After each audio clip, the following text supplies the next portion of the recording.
There is a hill in a quiet corner of the world where the wind never rests. It does not howl, nor roar, it whispers. It moves through the groves of bamboo and into the homes below like breath through a flute, speaking not in words but in meanings only the soul can understand. The villagers say that those who sit long enough in silence upon that hill will hear truths not found in books, nor spoken by men. At the foot of that hill lived an old blacksmith named Leem. His home was modest, stone and timber darkened by decades of smoke, soot, and sweat. His forge, once the center of village life, stood like a sacred altar beside his home. It was said that Leem could bend iron not with strength, but with respect. He knew metal like a gardener knows the soil. Each hammer strike was deliberate, rhythmic, as if he were joining in a song that had started long before him. His hands, broad, black and cracked, bore the stories of every hoe, knife, gate, and ceremonial blade that passed through them. But time, as it always does, began to take what it had once given. The boy who once ran barefoot to the forge at dawn now moved slowly, knees aching like weathered hinges. Still, he worked. He worked because the fire reminded him he was alive. He worked because the clang of metal echoed a purpose too deep for words. But most of all, he worked because he feared what would become of him without it. And then one winter morning, something changed.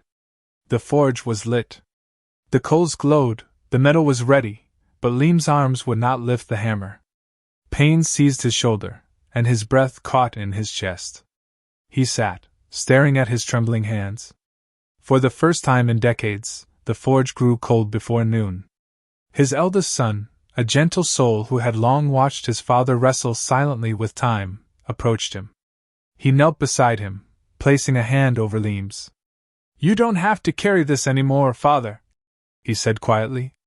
"Let the fire rest. Let your body rest." Leem wanted to argue, to insist he was not yet finished, that the village still needed him, that he still needed the forge. But the truth hung heavy in the air. His body had spoken. And now, the silence of that truth was louder than the ring of any hammer. In the days that followed, Leem sat alone, watching as life moved on without him. The forge stood still. The tools gathered dust. And Leem, once surrounded by neighbors and apprentices, now heard only the wind and the call of distant birds. He watched people pass, younger men fixing their own tools, children running past without stopping to wave. He wondered if he had disappeared, not in body but in worth. And in the midst of this inner silence, the wind from the hill began to call to him. He noticed it more now, how it stirred the leaves, how it brushed against his skin like a whisper from something older than time. At night, it crept under the door, curling around his feet, carrying with it a feeling both eerie and intimate. He found himself sitting longer under the stars, listening. But he did not yet know what for. Then, one dusk as the sun turned the sky into copper and fire, a figure appeared at his gate, a young monk, traveling alone, robes the color of earth and sky, eyes like still water. He bowed and asked simply, "May I rest here a while?" Leem, unsure why, nodded without hesitation.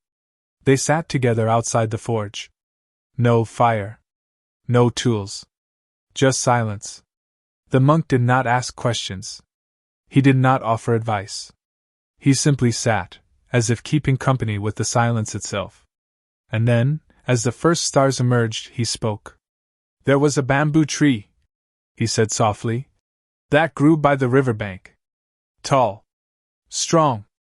Proud. But one season, great winds came. The tree bent low, nearly to breaking. When the storm passed, the bamboo felt ashamed, that it had bowed, that it had been forced to yield. But what it didn't realize was this: its leaves, broken and carried by the wind, had landed far across the fields, where new shoots began to grow." He turned and looked at Leem. "Do you know what the bamboo learned?"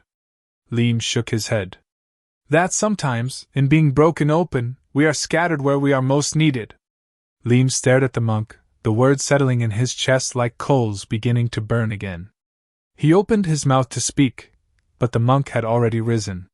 He smiled, bowed once more, and walked off into the dusk, swallowed by the bamboo grove above. No one saw him again. Some said he was a passing traveler. Others whispered he was a spirit of the hill. But Lim never questioned it. He knew, in the way the soul knows, that the visit was sacred. That night, he lit a candle and began to write. He wrote not about the work he could no longer do, but about the knowledge that had lived in his hands for a lifetime.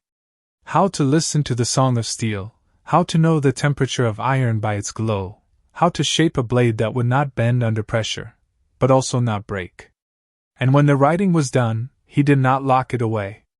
He built a small shelter beside the old forge, simple and open. He laid his tools and rose like instruments in a chapel. He placed his writings on a table. And then he waited. At first, no one came. But one day, a boy, wild-haired and curious, wandered in. Lim did not lecture. He simply handed him a hammer and guided his grip. Then another child came. Then 3. Then 5. The forge came alive again, not with the sweat of labor, but with the breath of legacy. Lim did not simply teach them how to work. He taught them how to listen, how to bow to fire, how to make things that endure. And slowly, the village began to remember that wisdom was not bound to youth, it was bound to those who were willing to give it away. Years passed. Lim's steps grew slower, his voice thinner. But his eyes, oh, his eyes were bright as ever. He no longer feared fading. He no longer mourned the work he'd once done. Because now, he saw the sparks in others, sparks he had helped ignite. One quiet afternoon, Lim sat beneath the great bamboo tree that stood at the edge of his property. Its trunk was weathered but proud, its leaves fluttering like prayer flags. On his lap was a thick stack of pages, his life's teachings, written in a trembling but steady hand. A sudden wind swept across the hill. The pages lifted, swirling into the air.